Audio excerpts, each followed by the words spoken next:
नमस्कार दोस्तों, आपका स्वागत है हमारे प्यारे चैनल अम्बेडकर सिंघानिया पर। तो दोस्तों, अगर आप चैनल पर नए हैं तो सबसे पहले हमारे चैनल अम्बेडकर सिंघानिया को जरूर सब्सक्राइब करें, जिससे कि हमारे चैनल पर आने वाले तमाम वीडियो आप तक बिना किसी अड़चन के पहुंच जाए। तो चलिए दोस्तों, आज का न्यूज़ शुरू करते हैं। दोस्तों, मुख्यमंत्री नीतीश कुमार ने अपने एक्स हैंडल पर दी जानकारी। विकास मित्र को टैब के लिए 25,000 व शिक्षा सेवकों को फ़ोन के लिए 10,000 रुपये दिए जाएंगे। दरअसल दोस्तों, मुख्यमंत्री नीतीश कुमार ने रविवार को एक्स हैंडल पर बताया कि बिहार महादलित विकास मिशन के अंतर्गत कार्यरत प्रत्येक विकास मित्र को टैबलेट खरीदने के लिए एक मुश्त 25,000 रुपये दिए जाएंगे। साथ ही उनका परिवहन भत्ता बढ़ाकर 2,500 रुपये और स्टेशनरी भत्ता बढ़ाकर 1,500 रुपये कर दिया जाएगा। वहीं तालीमी मरकज सहित सभी शिक्षा सेवकों को डिजिटल गतिविधियों के संपादक के लिए स्मार्टफोन खरीदने के लिए 10,000 रुपये दिए जाएंगे। शिक्षण सामग्री के लिए 3,405 रुपये दिए जाते हैं। इससे बढ़ाकर 6,000 रुपये प्रति केंद्र प्रति वर्ष कर दिया जाएगा। मुख्यमंत्री ने एक हैंडल पर लिखा है कि न्याय के साथ विकास के सिद्धांत पर चलते हुए समाज के वंचित वर्गों के उत्थान के लिए हमारी सरकार लगातार काम कर रही है। अनुसूचित जाति व जनजाति वर्ग तक सरकार की विभिन्न विकास एवं कल्याणकारी योजनाओं का लाभ पहुंचने में विकास मित्रों को महत्वपूर्ण भूमिका है। इसे ध्यान में रखते हुए बिहार महादलित विकास मिशन के अंतर्गत कार्यरत प्रत्येक विकास मित्र को टैबलेट खरीदने के लिए एक मुश्त 25,000 रुपये की राशि देने का निर्णय लिया गया है। इससे उन्हें विभिन्न योजनाओं के लाभुकों के डाटा इकट्ठा रखने और अन्य कामकाज में सुविधा होगी। विकास मंत्री का परिवहन भत्ता 1,900 रुपये प्रति माह से बढ़ाकर 2,500 रुपये प्रति माह और स्टेशनरी भत्ता 900 रुपये से बढ़ाकर 1,500 रुपये करने का निर्णय लिया गया है। साथ ही दोस्तों, एक्स पर मुख्यमंत्री ने लिखा है कि महादलित, दलित, अल्पसंख्यक एवं अति पिछड़ा वर्ग के बच्चों तक शिक्षा का लाभ तथा अक्षर अंचल योजना के अधीन महिलाओं को साक्षर बनाने में शिक्षा सेवक महत्वपूर्ण भूमिका निभा रहे हैं। ऐसे में तालीमी मरकज सहित सभी शिक्षक सेवकों को डिजिटल गतिविधि के संपादक के लिए स्मार्टफोन खरीदने के लिए 10,000 रुपये दिए जाने का निर्णय लिया गया है। साथ ही शिक्षा सामग्री पद में भुगतान की जा रही राशि को 3,405 रुपये से बढ़ाकर 6,000 रुपये प्रति केंद्र प्रति वर्ष करने का निर्णय लिया गया है।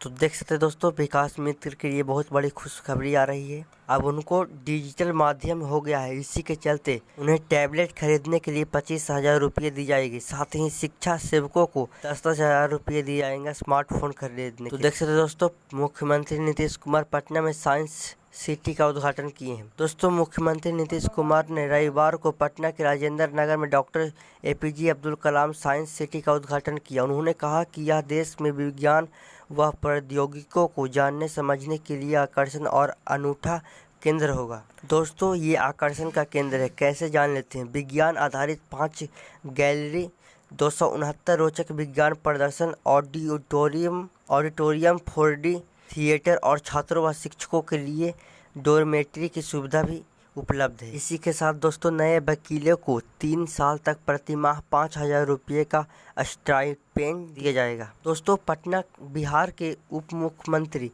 सम्राट चौधरी ने रविवार को अधिवक्ता के हित में कई महत्वपूर्ण घोषणाएं की। उन्होंने कहा कि राज्य की ओर से 1 जनवरी 2024 से नामांकित सभी नए अधिवक्ताओं को 3 वर्षों तक प्रति माह 5,000 रुपये का स्टाइपेंड दिया जाएगा। इस राशि का भुगतान बिहार राज्य बार काउंसिल के माध्यम से किया जाएगा। राज्य के अधिवक्ता संघों के अनुरोध पर ई-लाइब्रेरी खोलने के लिए 5 लाख रुपये की एक मुश्त सहायता दी जाएगी। महिला अधिवक्ताओं की सुविधा को ध्यान में रखते हुए संघों में पिंक टॉयलेट की भी व्यवस्था कराई जाएगी। मुख्यमंत्री ने बताया कि बिहार अधिवक्ता कल्याण न्याय समिति को सहायता स्वरूप 30 करोड़ रुपये की राशि उपलब्ध कराई जाएगी। वहीं आयकर दायरे में नीचे की आय वाले अधिवक्ताओं को मुख्यमंत्री चिकित्सा सहायता कोष के सहयोग भी दिया जाएगा। सम्राट चौधरी ने कहा कि मुख्यमंत्री नीतीश कुमार के नेतृत्व में NDA सरकार न्यायिक प्रणाली को सशक्त और प्रभावी बनाने के लिए प्रतिबद्ध है। तो देख सकते दोस्तों, इन दिनों मुख्यमंत्री नीतीश कुमार नए योजनाओं का उद्घाटन कर रहे हैं। तो जैसा कि दोस्तों पता ही होगा कि आज से नवरात्रि स्टार्ट हो गया है और नवरात्रि को लेकर प्रधानमंत्री मोदी आज से जीएसटी बचत उत्सव सबका मुंह होगा मीठा, प्रधानमंत्री बोले। दोस्तों दरअसल दोस्तों नवरात्र और जीएसटी दरों में कटौती लागू होने से एक दिन पहले प्रधानमंत्री नरेंद्र मोदी ने रविवार शाम 5 बजे देश को संबोधित किया। राष्ट्र के नाम अपने संबोधन में पीएम ने कहा कि नवरात्र के पहले दिन से जीएसटी बचत उत्सव शुरू हो रहा है। आयकर छूट के साथ यह ज़्यादातर लोगों के लिए दोहरा लाभ होगा। इन बदलावों से हर किसी का मुंह मीठा होगा। त्योहार में स्वदेशी वस्तुओं की खरीद का आह्वान करते हुए पीएम ने कहा कि अगली पीढ़ी के जीएसटी सुधार भारत की वृद्धि गाथा को गति देंगे, कारोबारी सुगमता को बढ़ाएंगे और अधिक निवेशकों को आकर्षित करेंगे। पीएम ने इस बात पर जोर दिया कि विकास की दौड़ में सभी राज्य समान हितधारक होंगे। उन्होंने राज्य के आत्मनिर्भर भारत और स्वदेशी अभियान को ध्यान में रखते हुए विनिर्माण को गति देने का आग्रह किया। पीएम ने कहा कि नवरात्र के पहले दिन से देश आत्मनिर्भर भारत की दिशा में एक महत्वपूर्ण और बड़ा कदम उठाने जा रहा है। सोमवार को सूर्योदय के साथ अगली पीढ़ी के जीएसटी सुधार लागू हो जाएंगे और जीएसटी बचत उत्सव शुरू होगा। इस उत्सव में हर वर्ग का लाभ होगा। आप अपनी पसंद की वस्तुएं ज़्यादा आसानी से खरीद पाएंगे। इससे कि गरीब, मध्यम वर्ग, नव मध्यम वर्ग, युवा, किसान, महिलाएं, व्यापारी और दुकानदार लाभान्वित होंगे। दोस्तों आज से रसोई के सामान से लेकर दवाएं तक सस्ती होंगे। देखें कारोबार, जीएसटी बदलाव से 375 वस्तुएं सस्ती। प्रधानमंत्री ने कहा कि जब भारत ने 2017 में जीएसटी सुधारों की ओर कदम बढ़ाया तो इतिहास रचने की एक नई शुरुआत हुई। कहा कि जीएसटी सुधार में छोटे और मझोले उद्योगों में एमएसएमई को बड़ा लाभ होगा। जीएसटी सुधारों में लागू होने से रसोई के सामान लेकर इलेक्ट्रॉनिक तक, दवाओं और उपकरणों से लेकर ऑटोमोबाइल तक लगभग 375 वस्तुओं पर दरें सोमवार से घट जाएंगी। पीएम ने कहा कि आज जाने अनजाने में हमारी रोज़मर्रा की ज़िंदगी में बहुत सी विदेशी चीज़ों जुड़ गई हैं। हमारे जेब में कंधी देसी है कि विदेशी है, हमें पता नहीं है कि अब हमें इससे मुक्ति पानी होगी। तो दोस्तों आज यानी 22 सितंबर से लगभग 375 वस्तुओं का रेट कम होगा, जो कि भारतीय लोगों के लिए काफ़ी राहतदार होगा। इसी के साथ दोस्तों पीएम मोदी की कुछ संबोधन की मुख्य बातें सुन लेते हैं। पहला दोस्तों जीएसटी बदलाव के केंद्र में नागरिक देवो भव का मंत्र। आज से जीएसटी के सिर्फ 2 ही स्लैब हैं, 5% और 18%। 12 लाख तक की आय पर आयकर से छूट और जीएसटी में बदलाव से आम लोगों को दोहरा लाभ होगा। इन बदलाव से उपभोक्ताओं को 2.5 लाख करोड़ रुपए की अनुमानित बचत। हर घर और दुकान को स्वदेशी का प्रतीक बनना होगा। करों से जटिल जाल से मुक्त व्यापार करना हुआ आसान। इसी के साथ दोस्तों 22 वर्षों के बाद जिलावासियों का सपना हुआ साकार। लोगों ने जताई खुशी। शेखपुरा दनियावा रेलवे खंड का संरक्षा आयुक्त ने लिया जायजा। ट्रेन परिसंचालन का रास्ता हुआ साफ। दरअसल मित्रों जिलेवासियों के लिए बहुप्रतीक्षित शेखपुरा दनियावा नए रेलखंड पर ट्रेन दौड़ने का सपना अब साकार हो रहा है। नवनिर्मित रेल लाइन का कार्य पूर्ण होने पर रविवार को कोलकाता से पहुंचे रेलवे के संरक्षा आयुक्त सुमित रंजन ने इस रेलखंड का सुरक्षा जांच हेतु निरीक्षण किया। इस दौरान उनके साथ दानापुर रेल मंडल के DRSM विनोद कुमार भी मौजूद थे। रेल संरक्षा आयुक्त शेखपुरा रेलवे स्टेशन से होते हुए विशेष ट्रेन से सरसा जमालपुर रेलवे स्टेशन पहुंचे, जहां उन्होंने अधिकारियों के साथ नवनिर्मित स्टेशन परिसर का सबसे पहले निरीक्षण किया। इसके बाद वह सरसा जमालपुर रेलवे स्टेशन से मोटर संचालित ट्रॉली में बैठकर बरबीघा रेलवे स्टेशन पहुंचे, जहां उन्होंने रेलवे स्टेशन का भी निरीक्षण किया। इस दौरान वह रेलवे लाइन पर बने पुलिया NH 333 पर बने क्रॉसिंग सहित अन्य कार्यों को बारीकी से देखा। इस दौरान उन्होंने रेलवे लाइन के विद्युतीकरण के कार्यों को भी देखा। फिर वह मोटर ट्रॉली में बैठकर अस्थाना के लिए रवाना हुए। इससे पहले रेलवे संरक्षा आयुक्त का स्पेशल ट्रेन सरसा जमालपुर से बरबीघा में अस्थाना रेलवे स्टेशन के लिए रवाना हुआ। संरक्षा आयुक्त के निरीक्षण के बाद हाई स्पीड ट्रेन का परिसंचालन कर रेल पटरियों की खामियों को दुरुस्त किया जाएगा, जिसके बाद दोस्तों ट्रेनों का परिसंचालन शुरू हो जाएगा। इस रूट पर ट्रेनों का परिसंचालन शुरू होने से जिले वासियों की कनेक्टिविटी बढ़ जाएगी। संरक्षण आयुक्त ने बताया कि शुरुआत में जांच के दौरान सरसा जमालपुर से 10 से 15 किलोमीटर प्रति घंटे की गति से ट्रेन दौड़ाया गया। इसके बाद अस्थामा से 60 किलोमीटर गति से ट्रेन दौड़ाई गई। अक्टूबर महीने से इस रूट पर ट्रेनों का परिसंचालन शुरू होने की उम्मीद है। शेखपुरा, बड़बीघा, बिहार शरीफ होते हुए धनियावा, पटना रूट पर अब ट्रेन दौड़ने लगेगी। वर्ष 2003 में इस रेलखंड का शुभारंभ तत्कालीन रेल मंत्री नीतीश कुमार के शेखपुरा में किया था। इस मौके पर शेखपुरा के तत्कालीन सांसद राजू सिंह की उपस्थिति में हुई थी। इसे वर्ष 2007 में ही पूरा कर लिए जाने का लक्ष्य रखा गया था, लेकिन इतने वर्षों के बाद अब ट्रेनों का परिसंचालन शुरू हो जाएगा। इससे लोगों को आवागमन में काफ़ी सुविधा मिलेगी। शेखपुरा रेलवे स्टेशन से सरसा जमालपुर रेलवे स्टेशन पर ट्रेनों के परिसंचालन की जांच का कार्य वर्ष 2019 में ही पूरा कर लिया गया था। कुल 11.8 किलोमीटर के बाद अब सरसा जमालपुर से आगे का अवरुद्ध कार्य पूरा होने का। सरसा जमालपुर से आगे बरबीघा के बाद अस्थामा रेलवे स्टेशन तक ट्रायल शुरू किया जाएगा। दोस्तों, इन जिलों में पहली बार ट्रेन दौड़ने पर बड़ी संख्या में जुटे ग्रामीण। नए रेलवे खंड ट्रेन को पहली बार देखने को लेकर लोगों में खास उत्कृष्ट बनी रही। इस दौरान सरसा जमालपुर और बरबीघा रेलवे स्टेशन पर बड़ी संख्या में लोग जुटे रहे। इस दौरान लोगों ने कहा कि यहां से ट्रेन के चलने से इस इलाके के लोगों, नालंदा जिले के सरमेरा प्रखंड के लोगों को काफी लाभ मिलेगा। इससे समय का बचत होने के साथ पैसे की भी बचत होगी। इसी के साथ दोस्तों, नेपाल के रास्ते भारत में घुसे थे पुलिस व एसएसबी ने कार्रवाई की। घोड़ा सहन बस स्टैंड से पटना जा रहे 5 विदेशी नागरिक धराए। दरअसल मित्रों, सीमा क्षेत्र के घोड़ा सहन बस स्टैंड पर शनिवार रात पुलिस और एसएसबी की संयुक्त छापेमारी में 5 विदेशी नागरिकों को गिरफ्तार किया गया। ये सभी नेपाल में भारत के प्रवेश कर पटना जाने की योजना बना रहे थे। अधिकारियों ने बताया कि सभी ने एक दूसरे व्यक्ति के माध्यम से बस में टिकट बुक करवाया था। पकड़े गए विदेशियों में 4 सूडानी और एक अन्य देश का नागरिक शामिल था, जिनकी उम्र 30 से 40 वर्ष के बीच है। सूडान नागरिक ने हैदराबाद में पढ़ाई करने की बात बताई, लेकिन भारत नेपाल सीमा पर करने का मार्ग वे स्पष्ट नहीं कर पा रहे हैं। गिरफ्तार किए गए विदेशी नागरिक बस स्टैंड के पास रात के अंधेरे में बैठे थे।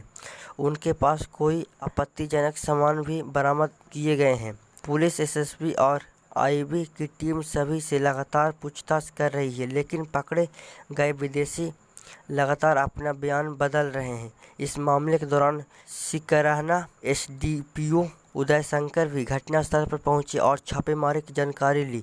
अधिकारियों का कहना है कि छापेमारी से स्पष्ट हुआ कि सीमावर्ती क्षेत्रों में कुछ और विदेशी नागरिक छिपे हो सकते हैं। भारी संख्या में एसएसबी के अधिकारी और जवानों ने रात भर सुरक्षा और जांच कार्य में अंजाम दिया। पकड़े गए विदेशी नागरिकों को आगे की कानूनी कार्रवाई के लिए जिम्मेदार अधिकारियों को सौंपा जाएगा। इस कार्रवाई को स्थानीय प्रशासन, सुरक्षा एजेंसियों की सतर्कता और आपसी समन्वय का परिणाम बताया जा रहा है। अधिकारियों ने कहा कि सीमा सुरक्षा और यात्री सुरक्षा के ध्यान में रखते हुए ऐसी छापेमारी समय समय पर जारी रहेगी। फिलहाल गिरफ्तार विदेशी नागरिकों के बारे में और विवरण जुटाया जा रहा है, ताकि यह स्पष्ट किया जा सके कि उनका भारत में उद्देश्य और संपर्क कौन कौन से हैं। इस कार्रवाई से स्थानीय और राष्ट्रीय सुरक्षा एजेंसियों में सतर्क रहने की महत्वपूर्ण भूमिका सामने आई है। तो देख सकते दोस्तों, आए दिन भारत और नेपाल के बॉर्डर से कोई न कोई आतंकवादी या विदेशी व्यक्ति बिना किसी इजाज़त के घुसते रहते हैं। इसी वजह से दोस्तों, हमारे देश में कभी पहलगाम हमला तो कभी कुछ होते रहता है। इस पर सरकार की कड़ी निगरानी रखने की जिम्मेदारी है दोस्तों, नहीं तो हमारे देश में कोई भी व्यक्ति बिना किसी इजाज़त के घुसकर हम लोगों को ही क्षति पहुंचाते रहेगा। दोस्तों, जैसा कि पता ही होगा कि अभी 22 सितंबर से यानी कि नवरात्रि पूजा स्टार्ट है। महायाले के साथ गूंजी ब्रजध्वनि। दुर्गा पूजा महोत्सव की शुरुआत। दोस्तों, महादुर्गा के स्वागत में सजा कोलकाता पंडालों में रौनक। दरअसल मित्रों, महालया के साथ माँ दुर्गा के आगमन का पर्व शुरू हो गया। दुर्गा पूजा महोत्सव की धूम पूरे देश और पश्चिम बंगाल खासकर कोलकाता में देखने लगी है। महालय की भोर में रविवार को रेडियो पर महिषासुरमर्दिनी की गूंज ने भक्तों के मन में आस्था का संचार किया। इधर कोलकाता के पंडाल पूरे तैयार है। हर गली हर चौक चौराहे पर भव्य सजावट और थीम आधारित पंडालों की झलक मिल रही है। रोशनी से नहाए पंडाल, माँ दुर्गा की अद्भुत प्रतिमाएं और सांस्कृतिक कार्यक्रम से शहर और हर कोना उत्सवमय हो उठा है। तो देख सकते दोस्तों, दुर्गा पूजा को लेकर हर शहर में पंडालें बनाई जा रही है और खूब धूमधाम से पूरे देश में दुर्गा पूजा का त्योहार मनाया जाएगा। इसी के साथ दोस्तों, एशिया कप सुपर 4 के अपने पहले मुकाबले में पाकिस्तान के खिलाफ भारत ने टॉस जीतकर गेंदबाजी किया था। फैसला पाकिस्तान ने दिया भारत को 172 रन पर लक्ष्य। दरअसल दोस्तों, कल यानी रविवार को एशिया कप में रविवार को सुपर 4 के मुकाबले में पाकिस्तान ने यहां भारत के खिलाफ 5 विकेट पर 171 रन बनाए। पाकिस्तान की ओर से शाहिजादा फरहान ने 58 रन बनाए। भारत की तरफ से शिवम दुबे ने 33 रन देकर 2 विकेट चटकाए। पिछली बार एशिया कप के लीग मैच में सूर्य कुमार यादव की अगुवाई में भारतीय टीम ने 7 विकेट से धमाकेदार जीत हासिल की थी। हालांकि रविवार को पाकिस्तान की टीम ने अच्छी बल्लेबाजी की। पाकिस्तानी की ओर से आइम आयूब और मोहम्मद नवाज ने 21 रन बनाए। रविवार को भारतीय कप्तान सूर्य कुमार यादव ने टॉस जीता और पहले गेंदबाजी करने का फैसला किया। पहले बल्लेबाजी के लिए उतरे पाकिस्तान के लिए पारी का आगाज फकर जमा और फरहान ने किया। पहले ही ओवर में अभिषेक शर्मा ने फरहान का आसान कैच छोड़ दिया। पहले ओवर में पाकिस्तान ने 6 रन बनाए, लेकिन हार्दिक जब अपने खाते का दूसरा और मैच का तीसरा ओवर लेकर आए तो उन्होंने फरक जमा को आउट कर दिया। फरक 15 रन बनाकर आउट हो गए। भारत ने इसके बाद कई और मैच छोड़े। 5वें ओवर की चौथी गेंद पर कुलदीप यादव ने आइम आयूब का कैच छोड़ दिया। हालांकि इसका फायदा उठाते हुए पाकिस्तान की टीम ने पावर प्ले में तेज शुरुआत की। टीम ने जसप्रीत बुमराह को टारगेट किया और शुरुआती 6 ओवर में 55 रन बटोरे लिए। मिडिल ओवर्स में 3 विकेट गिरने के बाद स्कोरिंग रेट धीमी हुआ। आखिरी में कप्तान सलमान अली आगा ने फहीम अशरफ और मोहम्मद नवाज ने टीम को 170 के पार पहुंचा दिया। 18वें ओवर में शिवम दुबे ने 17 रन खर्च किए। यह उनके स्पेशल का आखिरी ओवर था। उनके खिलाफ मोहम्मद नवाज और सलमान अली ने 1 छक्का 1 चौका और 3 डबल बटोरे। 19वें ओवर की तीसरी गेंद पर मोहम्मद नवाज रन आउट हो गए। उन्होंने 21 रन बनाए। 19वें ओवर की चौथी गेंद पर फहीम अशरफ ने जसप्रीत बुमराह के फुट टॉस पर छक्का लगाया और टीम को 150 के पार पहुंचा दिया। अगली गेंद पर शुभमन गिल ने स्क्वेयर लेग पोजीशन पर उनका कैच छोड़ दिया। इस मैच में भारतीय टीम ने पाकिस्तान के खिलाफ पुरानी रणनीति पर वापस लौटने का फैसला किया और प्लेइंग 11 में 3 स्पिनर और 1 विशेषज्ञ तेज गेंदबाज का मौका दिया। भारत ने इस मैच में टॉस जीतकर पहले गेंदबाजी करने का निर्णय लिया है। भारत ने इसके लिए प्लेइंग 11 में 2 बल्लेबाज बदलाव किए हैं। अर्शदीप सिंह और तथा हर्षित राणा की जगह जसप्रीत बुमराह और वरुण चक्रवर्ती को शामिल किया। सूर्य कुमार यादव की अगुवाई वाली भारतीय टीम ने ग्रुप चरण में एकतरफा अंदाजा में इस चित प्रतिद्वंद टीम को फटकनी दी थी और वे अब सुपर 4 चरण में भी इस लय को बरकरार रखने उतरी है। भारत और पाकिस्तान के बीच यह मैच और भी दिलचस्प होगा, क्योंकि पिछले मैच में हुआ हैंडशेक विवाद के बाद दोनों टीमों के बीच तल्खी बढ़ाना तय माना जा रहा है। भारत ने ग्रुप चरण में दमदार प्रदर्शन किए और अपने तीनों मैच जीतकर ग्रुप ए में शीर्ष पर रही।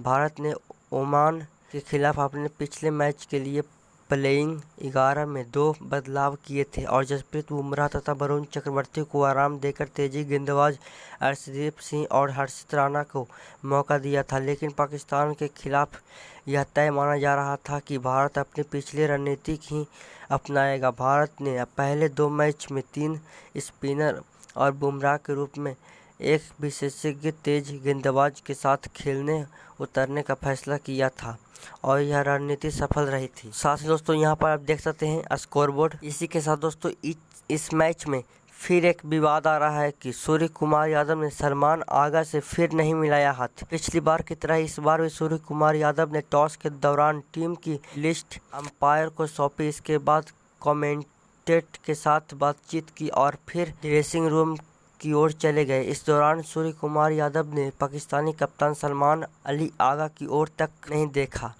आमतौर पर क्रिकेट मैच में टॉस के दौरान टीमों के कप्तान एक दूसरे से हाथ मिलाते हैं, जो खेल भावना का एक पारंपरिक संकेत है, लेकिन दोनों देशों के खराब रिश्तों के चलते लगातार दूसरी बार इन टीमों के कप्तान ने हाथ नहीं मिलाया। दोस्तों एंडी पायक्रॉफ्ट थे मैच रेफरी। एशिया कप में भारत पाकिस्तान के बीच मैच के रेफरी एंडी पायक्रॉफ्ट ही थे। इससे पहले हुए मैच में हैंडशेक विवाद सुर्खियों में रहा था, जब भारतीय खिलाड़ियों ने पाकिस्तानी प्लेयर्स से हाथ मिलाने से इनकार कर दिया था। इसके बाद पाकिस्तान ने मैच रेफरी एंडी पायक्रॉफ्ट को हटाने की मांग की थी, लेकिन आईसीसी ने ऐसे करने से इनकार कर दिया था। इसके बाद पाकिस्तान ने मैच बहिष्कार करने की धमकी दी थी, लेकिन इसका भी असर नहीं दिखा। तो दोस्तों आज के लिए बस इतना ही। धन्यवाद।